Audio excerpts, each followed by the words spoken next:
Hello and welcome to the Screen Zone podcast, where we discuss movies and games and all things geeky every once in a while whenever we find the time in our busy lives. But today is a special day. Today we're talking about a very big game that just came out recently, and I have a very special guest with me here today, Rishi Alwani, who you might know from his other works. But if you don't, Rishi, say hi, and why don't you introduce yourself to some people who may not be familiar with you? Thanks, Rahul. Thanks for having me here. My name's Rishi Alwani. I've been covering games for, I think, over half a decade at this point, and before that, I've been working in the games business, on retail distribution and publishing. And I run my own newsletter on the games business at 0451games.substack.com. And I was fortunate enough to work with Rahul at IGN. He is a great person. You should follow him on Twitter, Darth Rahul. He didn't pay me to say that yet, at least. Yet, But yet, yeah, yeah. That's gonna be an underhand deal later on. But yeah, thanks for that. And it's funny that this is the first time we're actually doing something like this. Like we've worked together on articles and stuff, but we haven't really done any videos or audio anything together. So, and this is a special game with Horizon Forbidden West. So I'm glad we're starting with this year. yeah. I mean, Horizon's one of those rare games that manages to break through, particularly from an India perspective, because we're not a country that usually likes RPGs. And it's funny that the two major RPG successes in this country outside of The Witcher 3 have been Assassin's Creed, and I say that with a huge asterisk and disclaimer because it's misleading as hell to use that brand to sell RPGs, but hey, that's happening. And you have Zero Dawn and Forbidden West, which both have been tracking very well at retail.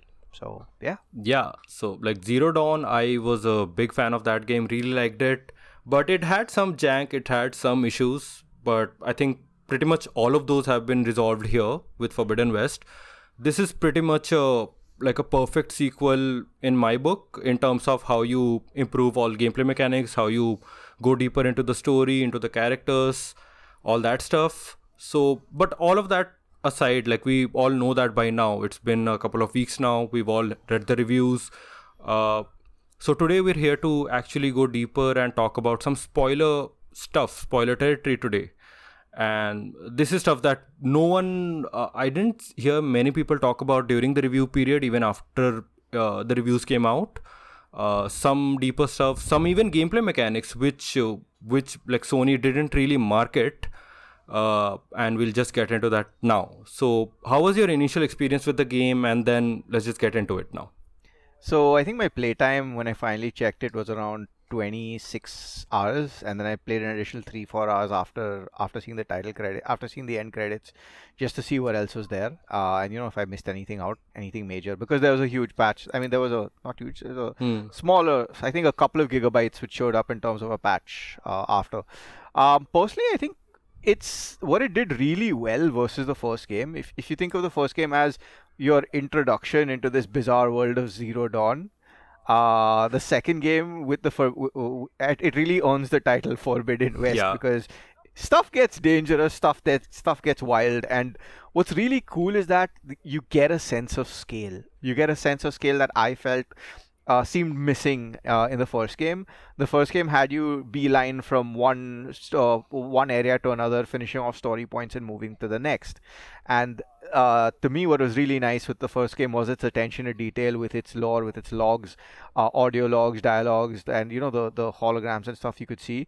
The second game amps all that up really well. There's a good sense of each place feels more unique, specific, and different, and they do a really good job of telling some great stories, even just to flesh out the world.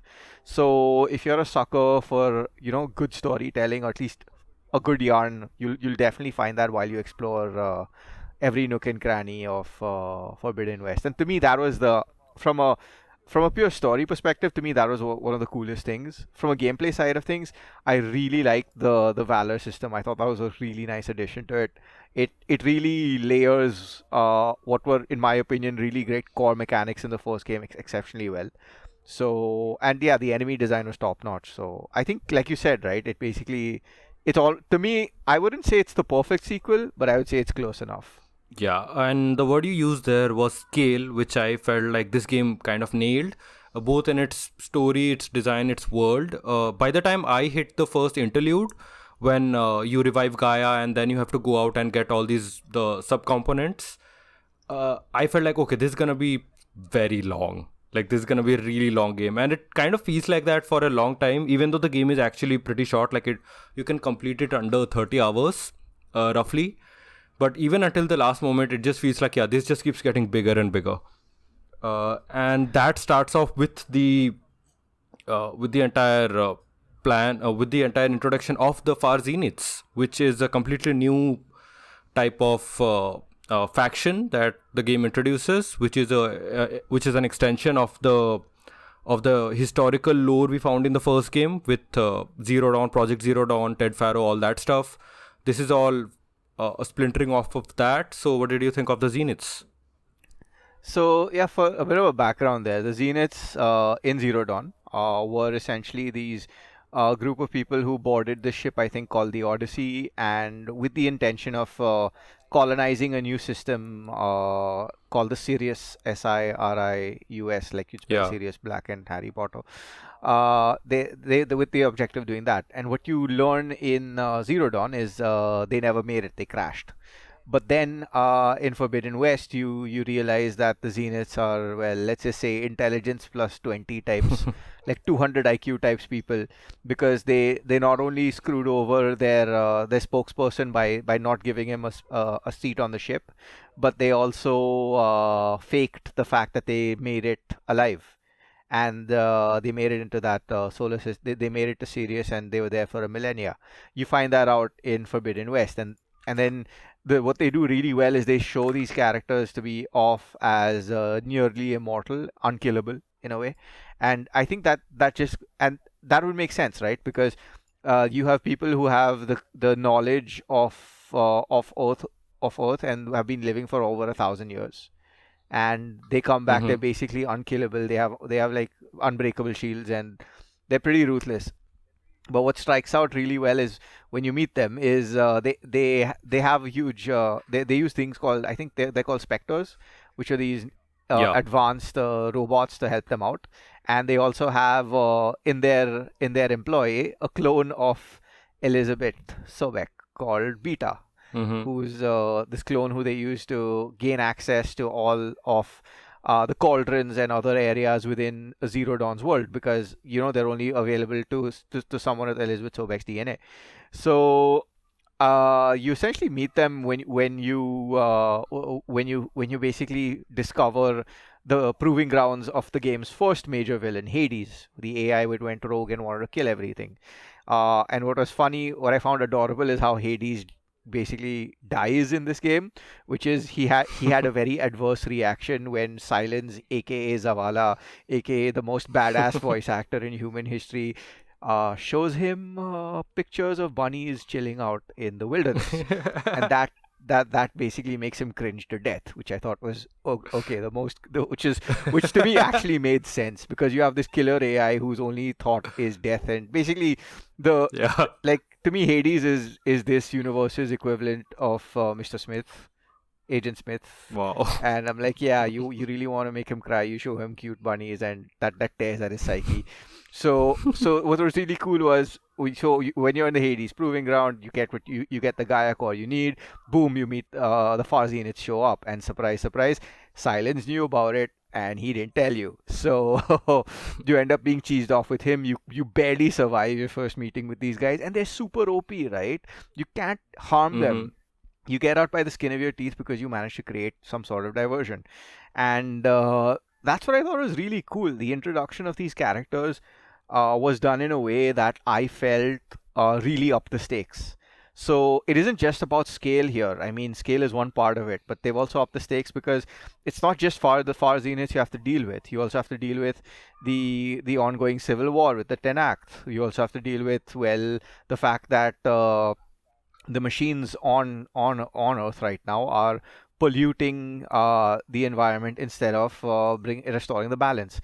So there are like Yeah. 3 or 4 points of conversion where is in another to sum it up, shit's gotten real, and they do a really good job of it. I think Yeah. that to me was a nice introduction to those characters, because what's really nice with Forbidden West, and it's something very few games manage to do is, or rather few IP, forget even games, let's just talk IP straight up, is you're able to tread that fine line between high fantasy or fantasy in a way, or even just like close to Mm-hmm. reality with the bones and with the bows and the arrows and stuff, and sci-fi, where you. See, I kind of Hmm. always look at this franchise as a reverse Assassin's Creed in many ways, but unlike Assassin's Creed, where Ubisoft is scared of embracing the modern day storyline and the historical parts, that's why they shelve off the former. Hmm.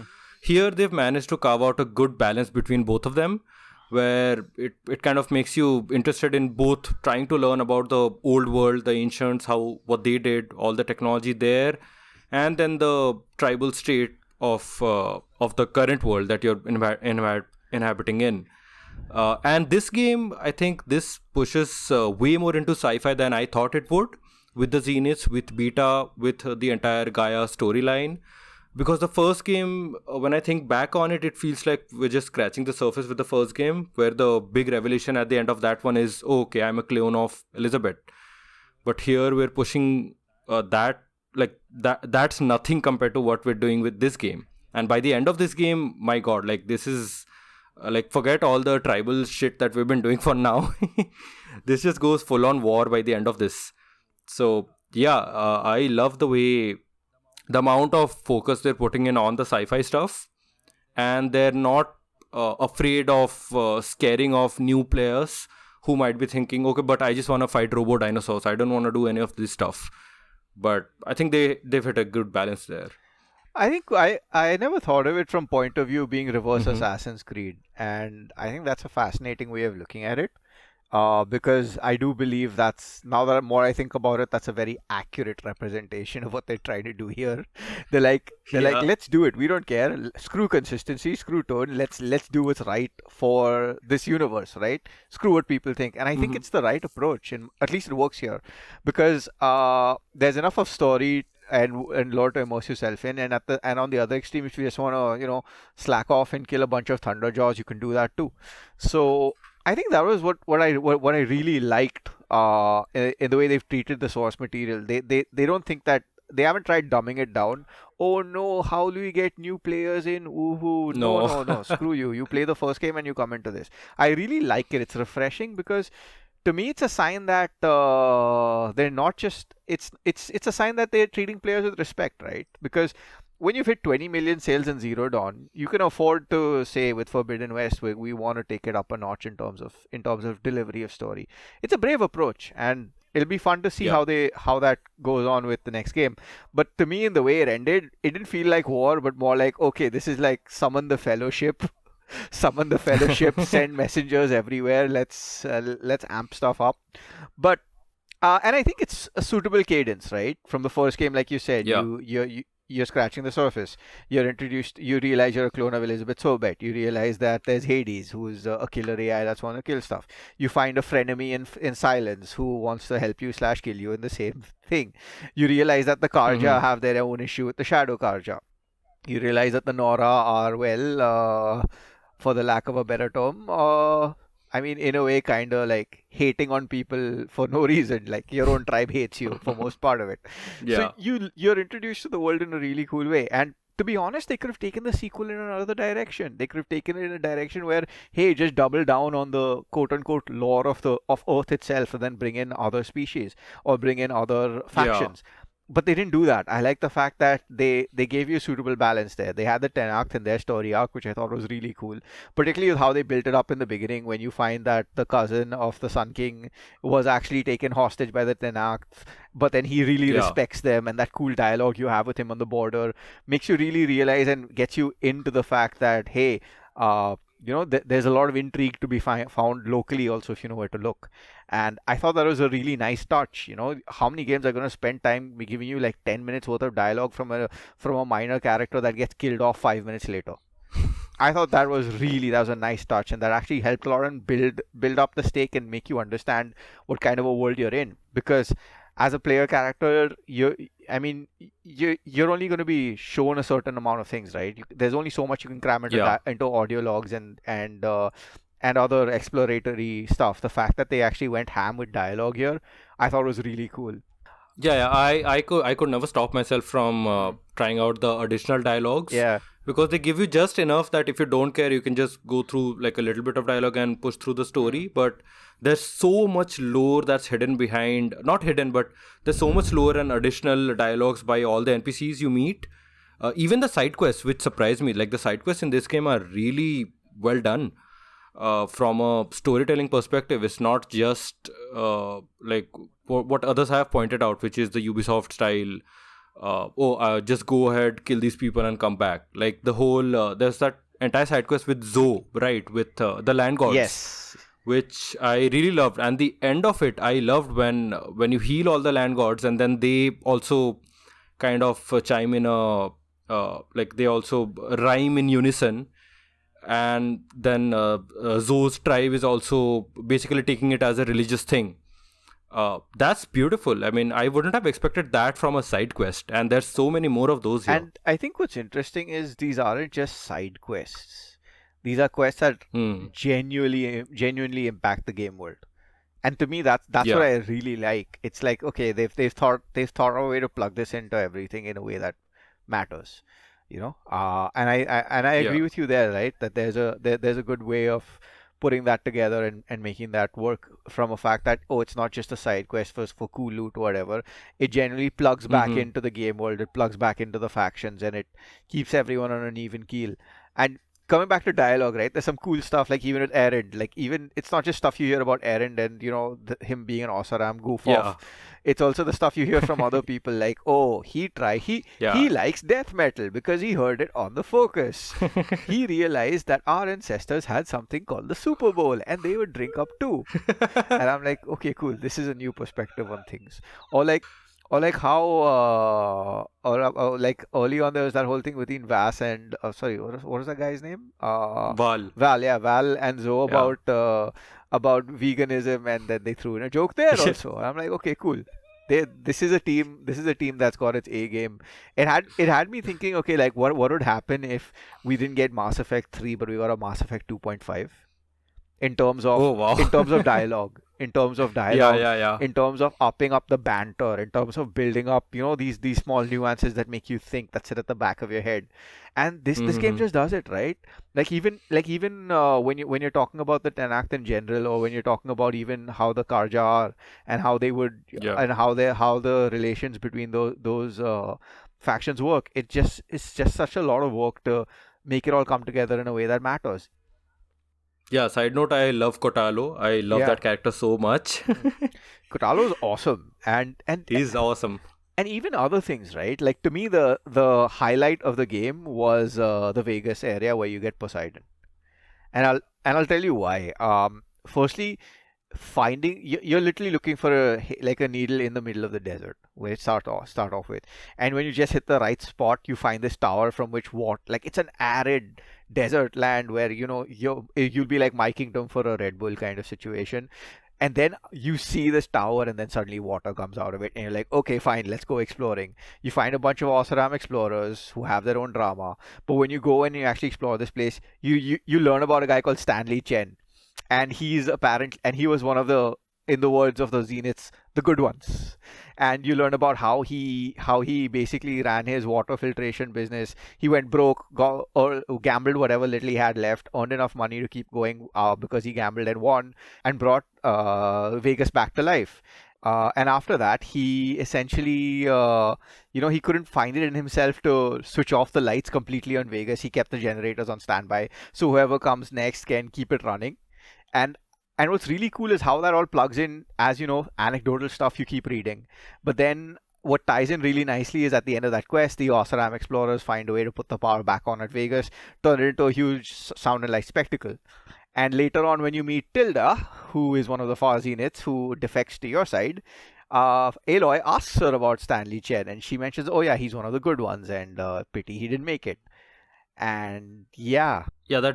That Vegas mission is the first time you get the underwater breathing apparatus, Yes. and that's one thing I think this game did fine until the very end. One thing I think should have come earlier was giving you these new tools, which are not just which are coming throughout the structure of the story, where you get the breathing apparatus, you get some new tools, and then at the end, of course, you can finally fly mounts. Yeah. Which I was a little concerned about way back when the game was announced as cross-gen. I was like, I know this game is really good, I really love it, but I'm still in the back of my head like, what if it was just full next gen, but we'll have to wait till Horizon 3.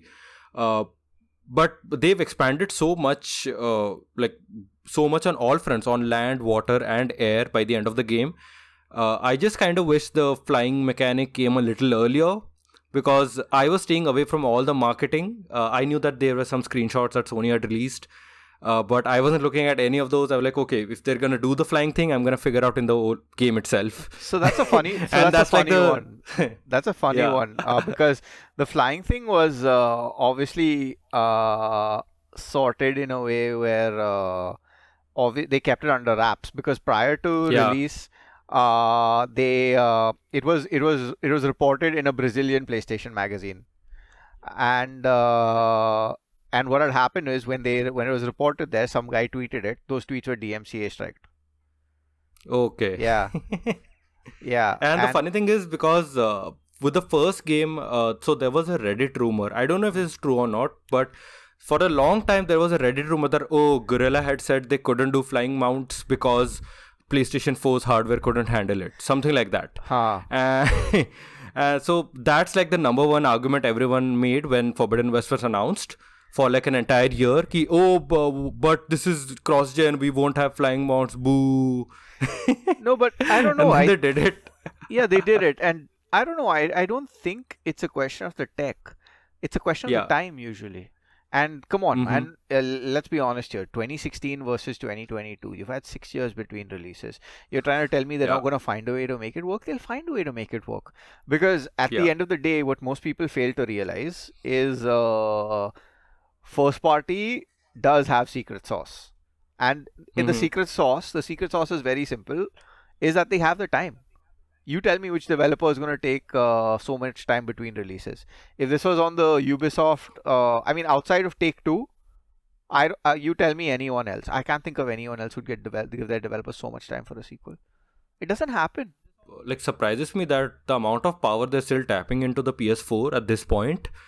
I mean, we're still seeing the cross-gen time period. It's coming to an end slowly, but we still have like God of War Ragnarok. We still have some other big games which are going to be cross-gen, and this game gives me hope that those games are not going to be held back a little bit by PS4.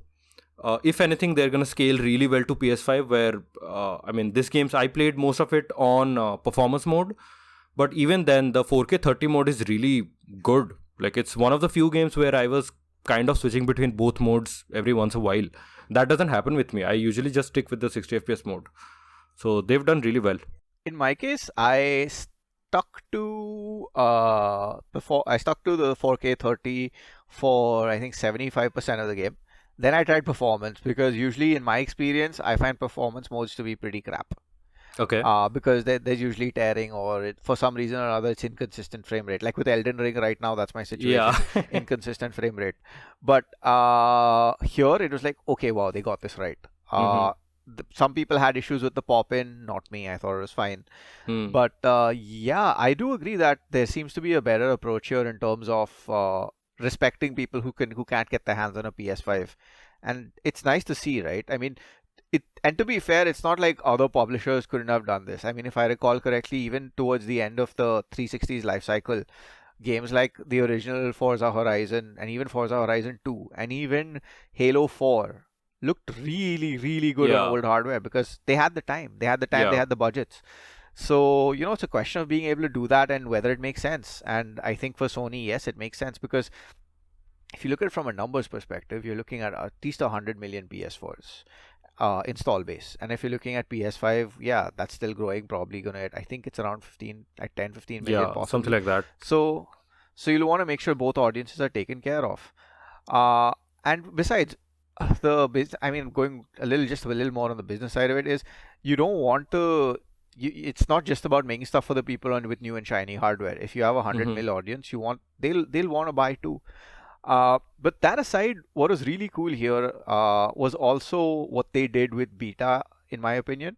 Mm-hmm. I think how they managed her character arc was in a way kind of, I mean, it is kind of like an abridged version of what Aloy had to go through in the Yeah. first game. Yeah. And I thought that was a really cool touch of how her image, of how she essentially came to the party. Yeah, I So was kind of very like cautious when they introduced Beta, where because that could have gone wrong. That plot point could have gone wrong, but I think they handled it pretty well. Where by the end, when she calls that I'm gonna go save my sister, like yeah, you feel it. Like yeah, I buy into that relationship at that point. And with Beta, of course, like this was completely, this is full on spoiler territory at this point. But Ashley Birch has done a great job with Beta. Like I couldn't tell. Like at first I couldn't. I thought they got some other voice actress, but then I saw the credits. No, it's her only, and she's a completely different tone, completely different pitch with how she plays Beta. Her performance, her body language, her the way she speaks. Uh, I love her. I love Beta, and she's only gonna get a bigger role in the third one at this point. So yeah, maybe playable. Who knows?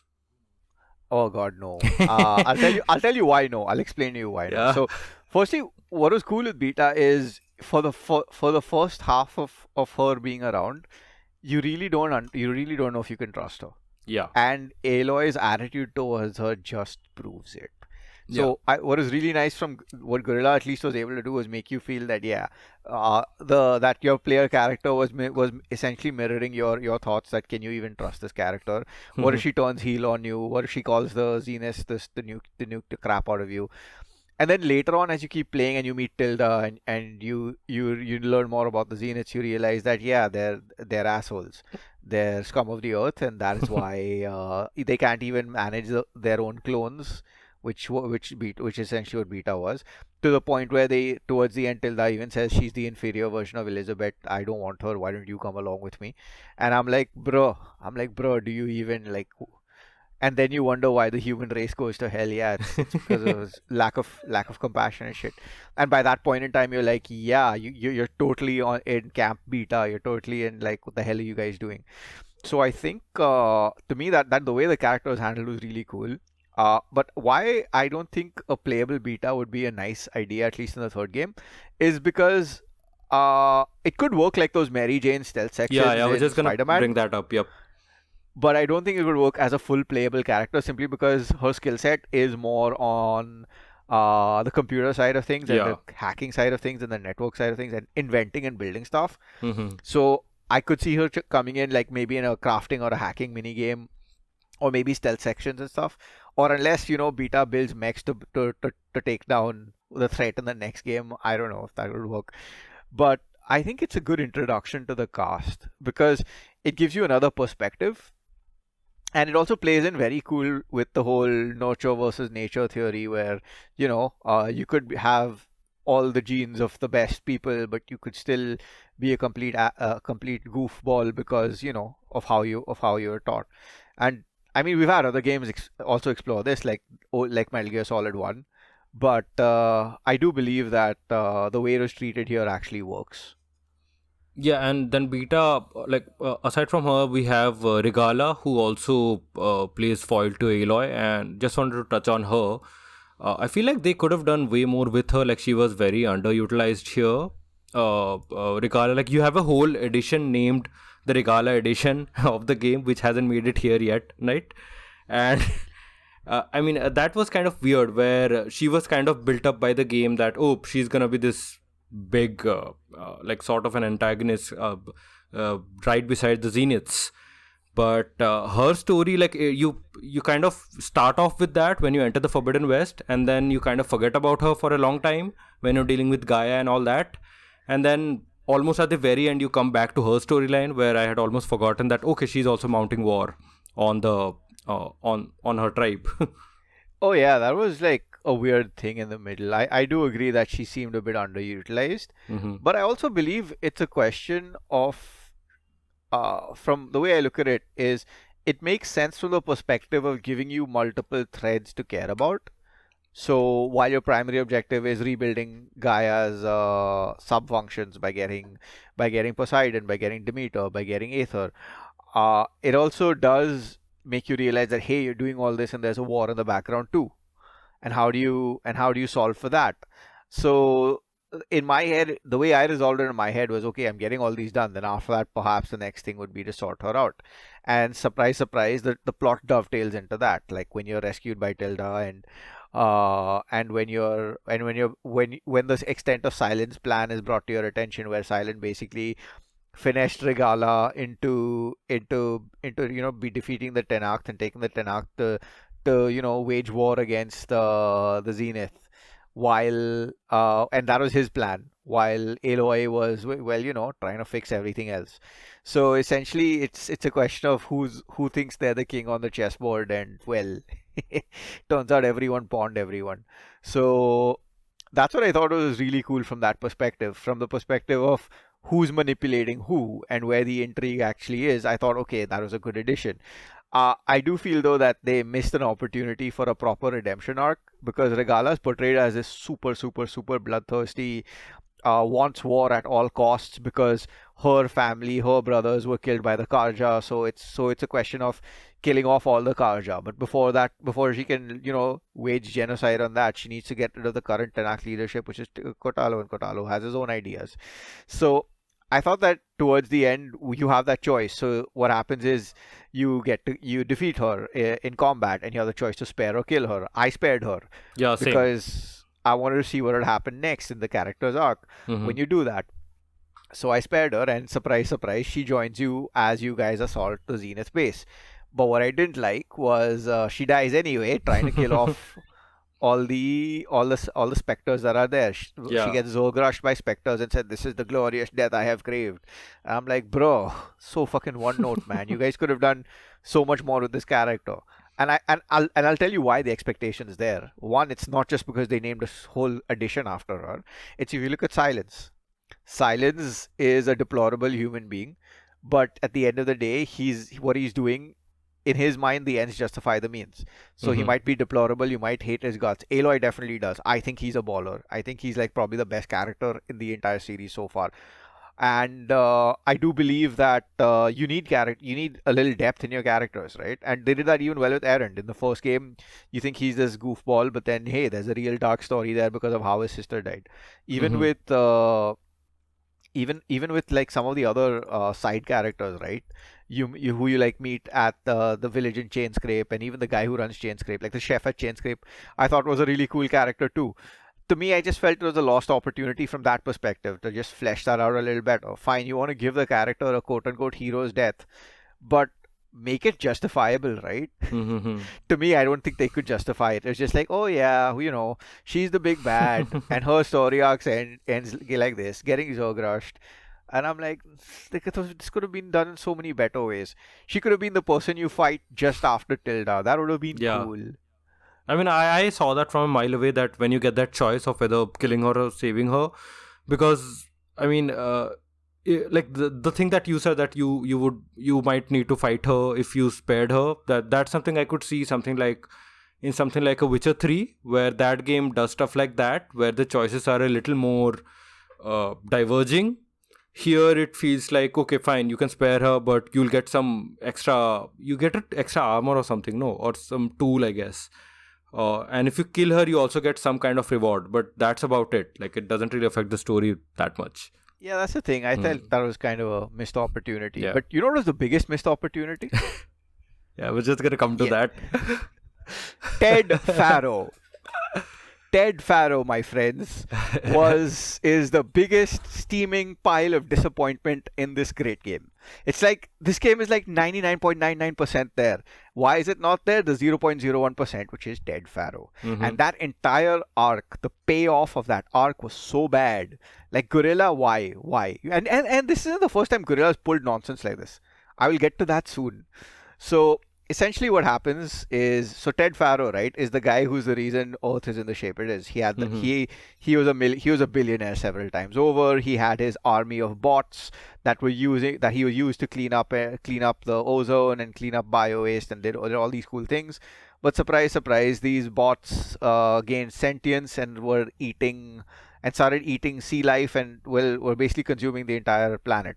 And that's why and he turns out being the ultimate villain in the first game, because you realize he kills off everyone from the Zero Dawn project Yeah. by well, because he had quote unquote Omega level access, which was higher than Elizabeth Sobek's Alpha access. And Mm-hmm. by that time, Elizabeth Sobek's already dead, because she had to sort out one of the malfunctions at one of the vaults, and she had to go do that. And when she went out to do that, well, she died. So he basically went on a power trip after she died, and he killed off everyone from Zero Dawn. And he also got rid of Apollo, which had the Human entire database. yeah, the human history, and Yeah. to learn from mistakes. He got rid of that too. He's basically a psychopath. And naturally, when you play up such a character on the first game, all of this was, by the way, things you learned in the first game, and you naturally expect to hear more of him in the second game. And that does happen from a very from a story perspective. You need Pharaoh's Omega level access in order to trap Hephaestus, which is one of the AI subordinates of Gaia that basically creates all these war machines in the first place. So in your attempt to do that, you find this place in LA called no, I think San Francisco, sorry, called Phoebe's, Phoebes. which is basically his Egyptian themed underground vault. Yeah. And it's funny, right? Because it's called Pharaoh, and then there's Phoebe's, except it's Pharaoh with an FA here, and it's damn wannabe Egyptian, but I found it funny all the same. So what's really cool here is he essentially you go there, all right, and you're going there with another tribe, with a new tribe faction you find, and the guy who's leading this tribe faction calls himself I mean, it's CEO. spelled C. CEO. It's spelled CEO, but it's pronounced CEO. So you're going with him. He thinks he's the second coming of Pharaoh, and how Pharaoh is the Yeah. greatest person ever, because they don't have all the information. They're a tribe of archivists who don't have all the information. They only have information up to like 2060, and Pharaoh's nonsense happened later. So 2060 or 2040. But bottom line is they don't have the nonsense of what Pharaoh did later. So you go into this vault of this underground living facility of Pharaohs, and and naturally you start going through all the logs. You find logs where he kills off his self-help guru. You find logs where one by one all the members of his harem are being killed off too. And you also then find out that the guy who's keeping Pharaoh alive on anti-aging treatments and his daughter, they also die. Rather, they take a suicide, they do a suicide pact and kill themselves. At the end of it, the only person left alive in the grand halls of Phoebe's is Ted Faro. And what you also realize is in Phoebe's, there is a geothermal reactor underwater, and it's really simple for anyone to use.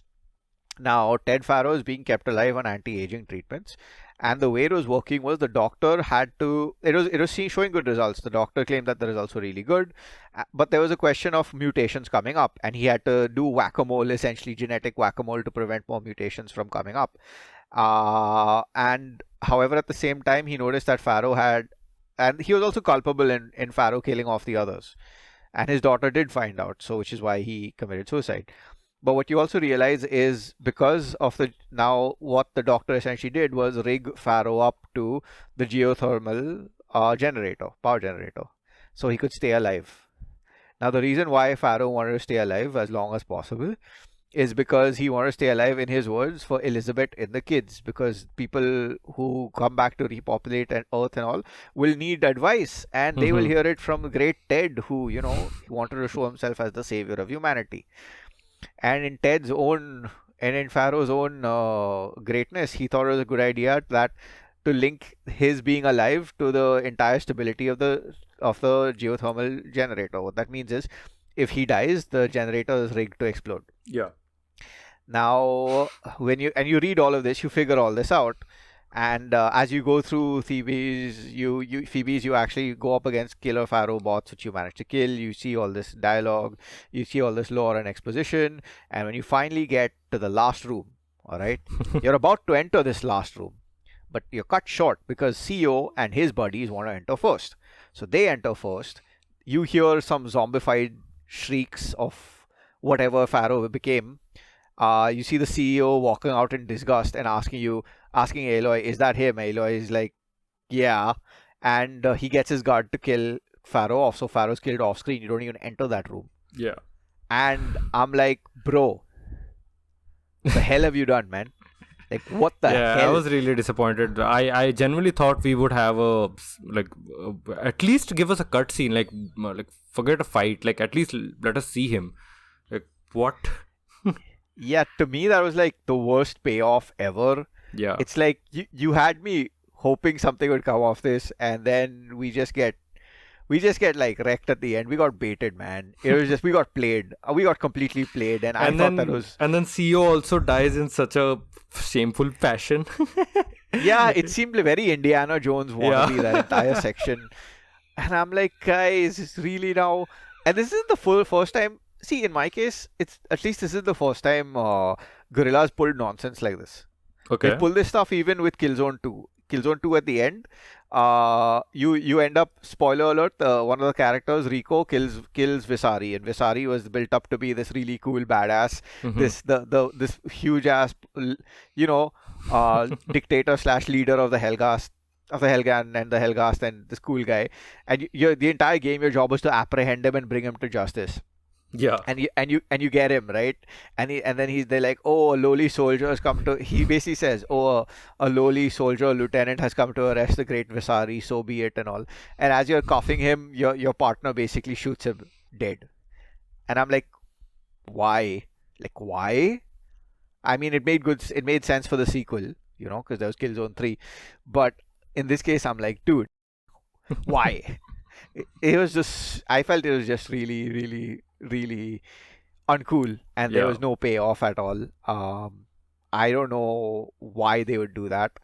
I just It think that, yeah, I'm it almost felt like cut content, like they wanted to do something with him, but like I know this probably wasn't that, but it felt like it. Like they had something planned, but then they had to cut it because of reasons.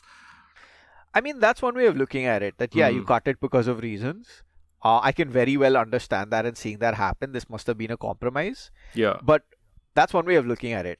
And I think that's the most likely explanation. Yeah. However, if I'm to think about it from the standpoint of, let's say, they had enough time in the world and enough limit and no limitations, then if there was a reason for this to happen, I think it's a question of moving the player focus forward. Mm-hmm. Like, hey, there's a war. Hey, there's gonna be Nemesis. Hey, there's gonna be Far Zenith. Hey, there's gonna be getting Gaia back to where it should be. And I think because of those overarching reasons and objectives, this is a good way to shift your perspective away from it. Mm-hmm. But I mean, considering I finished Zero Dawn twice on PS4 and PC, I'm like, yeah, I want my lore, bro. So where I was coming from, I was still a little cheesed off. But if you look at it from their perspective, I do believe it's more like, I don't feel it's a limitation issue, though it could be the Mm-hmm. case. But I'm more geared towards this being a reason of, hey, you had your fun, you know enough of him. Move on to the next beat. Move on to the next Yeah. part of the story. Move on to the next section of the story. It's going to matter. And if you zoom out, right, you look at Forbidden West as a whole. It's essentially a very well laid out bridge of, you're leaving the past of what's been happening behind, and there's some cool stuff to worry about in the next game. So when you look at it from that perspective, this treatment makes sense. In a way, because in a way, if you think about it, Pharaoh represents all that was evil before, Yeah. but the evil that is to come is going to be a lot more worth your time and energy. So I do believe that's likely the approach they went with it. Mm-hmm. But that doesn't mean I won't feel shortchanged. I still feel immensely shortchanged. But I do understand why they would have gone in that direction. Yeah. I mean, let's move forward then. So talking about the future, we get to the end of the game, and then we figure out that okay, fine, all this was nothing. We have another threat coming called Nemesis, a very original name, by the way. And so a huge monster, AI, alien, whatever you want to call it, that's coming towards Earth, and that's going to be probably the third game. Oh, and also Hephaestus is out there again, so I have to catch him again. So I mean that I knew that the story was not gonna end up. It was not gonna be concluded in this game. It felt like, yeah, there's gonna be more, but it felt a little like a last minute change with the whole Nemesis thing. That, oh, these people were fleeing Nemesis and they were not here to conquer her. They were just here for a temporary amount of time. That felt a little I don't know, rushed, but it's weird to say that because by that point you've played for like 30 hours. It's weird. I think it's not a question of it rushed, but it's a question of how it was a discovery to you. Yeah. Because if you notice, you only find mentions of Nemesis when you head to the Zenith base, Yeah. which makes perfect sense. And if you notice, Tilda's reasoning for the Zenith coming here was, natural causes, Mhm. the planet was actually unsustainable. But no, when you go through the logs, you realize that Nemesis was an AI cobbled together from all the memories of almost everyone on everyone Yeah. on the Sirius system, and the Far Zenith indulged heavily dabbled heavily in the possibility of human to AI, Transferring consciousness. transference of consciousness, and you end up with this project which you forgot to hit the permanent delete on, and it came back knowing all your codes and everything, and you guys had really 5 hours before the entire planet was toast, and now it's coming after you because it hates you. You make a stop on Earth, and you make a stop on Earth to get Gaia and all her subcomponents because you're gonna flee to any random planet and make it habitable. That's the logic. Now, while that makes sense, I can understand why you'd say it's rushed, but to me, it just makes the timing and the reveal of this just makes enough sense Hmm. because it all happens in the one part of the game where you don't have access to at all. Yeah. So if this is a discovery you make like midway through to a random cauldron, then I would agree, yeah, that's really messed up. Hmm. But the fact that it was done in this specific location, which you only visit towards the end of the game, Yeah. Oh yeah, I it's think it's it's pure sequel bait. Which I'm I fine yeah, I with. Which agree. I'm fine with. Yeah, it's sequel bait that actually works in my opinion because Hmm. you're not you're giving one a very formidable enemy, Yeah. and two, more importantly than just a formidable foe in the next game, you're giving a concrete reason to the Zenith's behavior, which was missing. Because Hmm. all this while, all you know is, oh, okay, OP people with OP shields who can't be killed, they're coming here to fuck our shit up. But why aren't they going more and above? They can easily Hmm. enslave the entire planet in like half a day. Yeah. But they're not doing that. And then this is the reason why it makes sense from that perspective. I do believe that Nemesis as a whole is going to be a really fun thing when the next game hits. Hmm. But what I really also find interesting here is how they handled Tilda as well. I think she was played by Carrie Carrie Ann Ann Moss, right? Moss. Yeah. Yeah, and she does a really good job of the Yeah, character. yeah. Seeing that it was Carrie Ann Moss, I really thought she was not gonna be in it too so much. Like I thought she was just gonna be like an extended cameo type of thing. But yeah, like she for the second half of the game, she has a pretty big role. And what's interesting is how it was done. It's done Yeah, in a way where you actually care about the character, yeah, and you really don't understand her true intentions till the very end, yeah. which I thought was really cool how they held cards back to that degree. The just that the way I think that the way she died was also hilarious. Except the way that like she gets into her own mech called the Spectre Prime and tries to break shit. Well, surprise, surprise, that didn't work. But what was fun was her entire thought process here, which was, oh, I messed up my chance with Elizabeth. Hmm. You're a better version of her. Come with me and let us repopulate another planet. And I'm like, that just sounds very wrong, and you're doing stuff for the wrong reasons, very very wrong reasons. And what was really nice though was the fact that you actually see the full extent of her true colors when she says, "Oh yeah, I rather be with you, Aloy, than Hmm. with Beta because Yeah. Beta is Then an with the inferior inferior clone." version, yeah. And I'm like, okay, that actually makes sense now that Hmm. this person is deranged, and they do it in a good way. They they Hmm. they they really flesh out that character really well.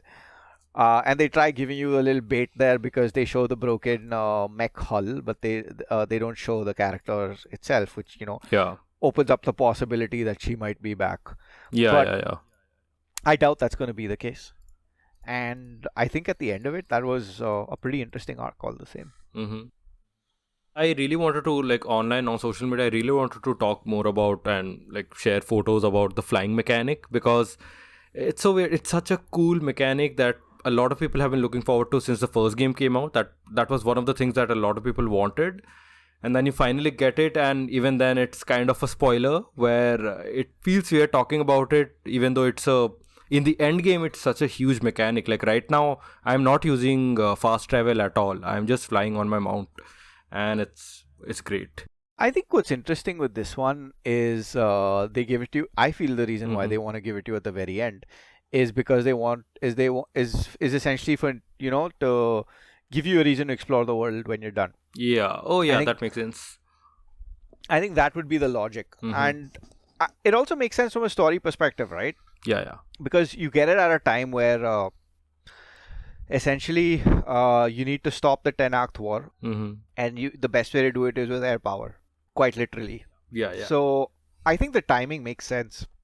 It's just that, yeah, I do believe if we got it halfway through the game, it would have derailed my entire playthrough. Or For me, yeah, because then think about it, when you get it, it makes accessing tall necks so much yeah, easier. yeah. That's the first thing you do after you get it, is to ride that tall neck in the desert. That's why, right? Like Mm. it basically makes tall necks and everything so much easier. And I felt that, Yeah. yeah, that would just derail my entire playthrough. I just go to every tall neck, get that done, and get full coverage across the map. But then I'm like, no, I'm just happy it came there. Uh, but what's really cool is it just adds another level of accessibility. And now Mm. the beauty of it is because this was something towards the end game that you find, towards the end of the game when you find they can't actually that means in the next game, fingers crossed, it's a given that you start off with this. Yeah, yeah, yeah. It has to. So yeah, I think I agree that and it's something Sony did keep under wraps. They tried very hard to keep it under wraps, but I do think that I can see the merit of it being done a little earlier. But I guess, like, look, at the end of it, when you're ziplining from one installation to another to find and reboot AI, this could have just been a distraction. Yeah, it could have been. I mean, there's so much of the world that's left to explore at this point. Even now, I'm at like 28 or something. Like, yeah, in game, I'm at 28 or 29 hours. I still haven't been like I still haven't seen the Golden Gate Bridge. Like I've been to that area, but I haven't been to that the E3 area, the gameplay area we saw last year. I haven't been to Ah, that. I haven't been to some other sections which are completely clouded off in the map. So, like this mechanic is just making the end game stuff much more fun to explore. But agreed, agreed. yeah, so yeah, good game. Go out and get it. Just if you do, try and get the PS4 version maybe, or if you just like the case, get the PS5 version. And you know that's weird because I was really looking forward to get the PS5 version, but then I got a launch code, and then the steelbooks and all are also sold out right at this point.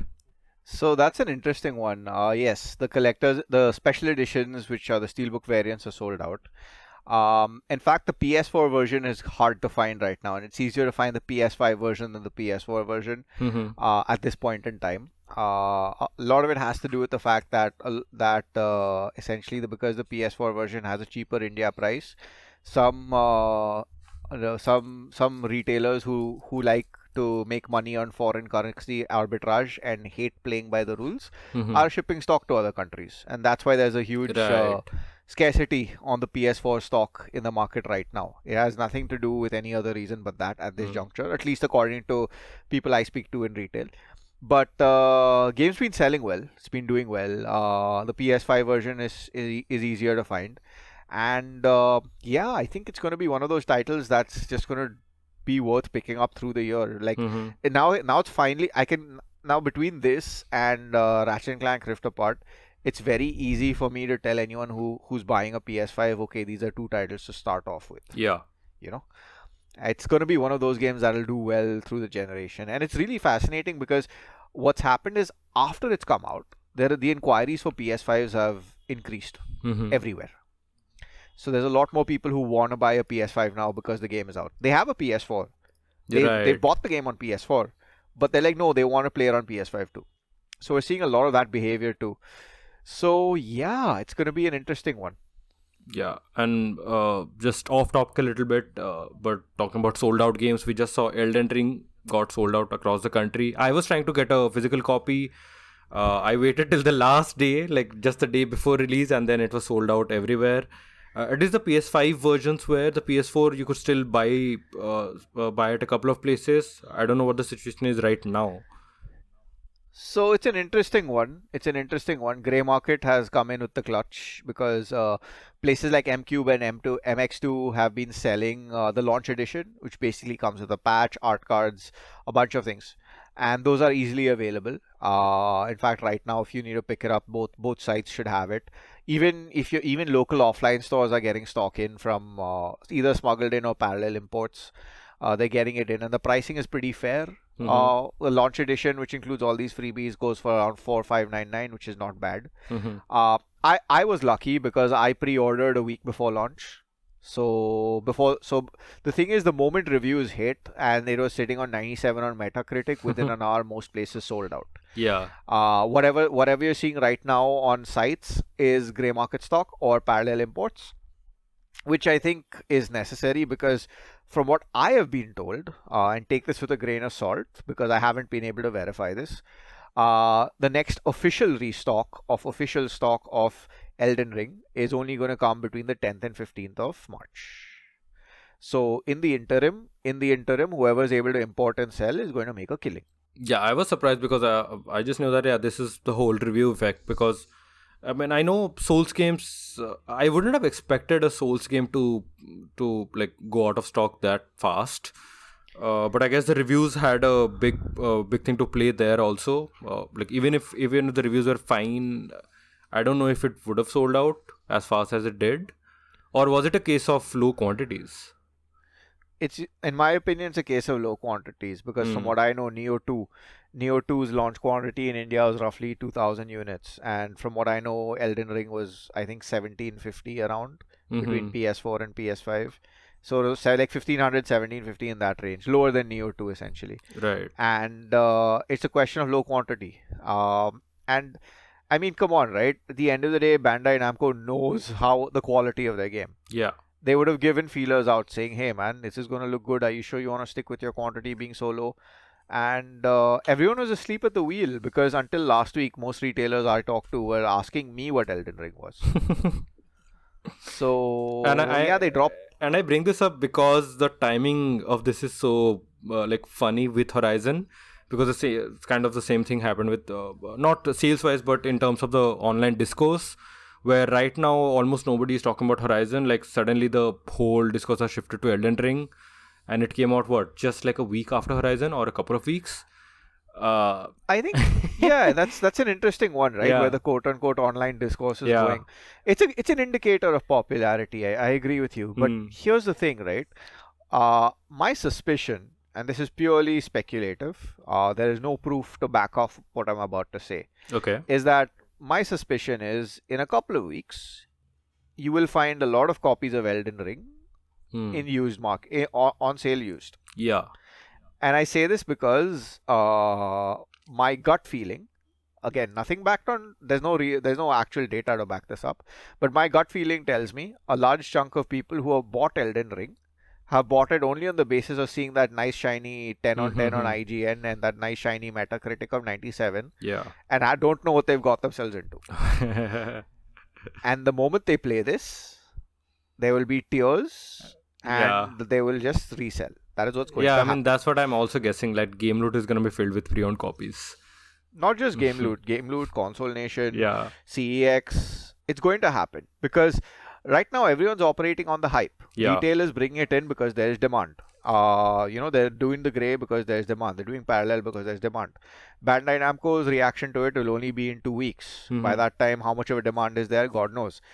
And that's the dangers of trying to plot everything around the discourse, because while the discourse might be around Elden Ring, Mm-hmm. what people are actually buying and playing will be Forbidden West, if I Right. if I think about it, or even Gran Turismo 7 when that's out. Mm-hmm. So I do believe that that's where the challenge lies. And I think it's going to be a fun one to see.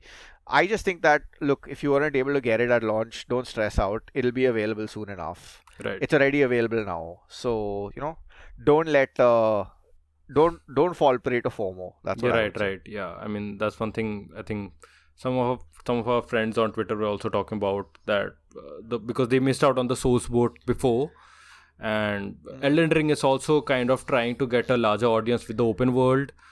Even though it's keeping, like, from what I've played, I've only played like around 3 or 4 hours, and it's still very much a Dark Souls game. What they're doing with it is I beat one boss outside of the tutorial boss. I was really happy. I was really happy with my accomplishment. To me, I've beaten the game at that point. So let's see how that does. Oh yeah, it's going to be a fun one to see. So yeah. Okay, then thanks for coming in. Thanks for discussing Horizon Forbidden West. We both love the game, and we would recommend you to check it out if you haven't yet. Go ahead, play it. It's a huge game, and do let us know your thoughts on Twitter. I am at Darth Rahul on Twitter. Rishi Alwani is at Rishi Alwani on Twitter. And No, I'm actually at Darth Rahul on Twitter, right? Everyone follow Rahul. He is good people. Yeah, right. Rishi has hacked my account. Yeah. Let us know your experiences with the game because we'd love to hear that. We've been seeing a lot of photo mode shots from Horizon, and it's always great to see that because, my God, that game is really beautiful. Agreed. Yeah. Okay, then. So thank you, Rishi. Thank you to you, and thank you for the audience for tuning in. And we'll see you in the next one, wherever that is. See ya.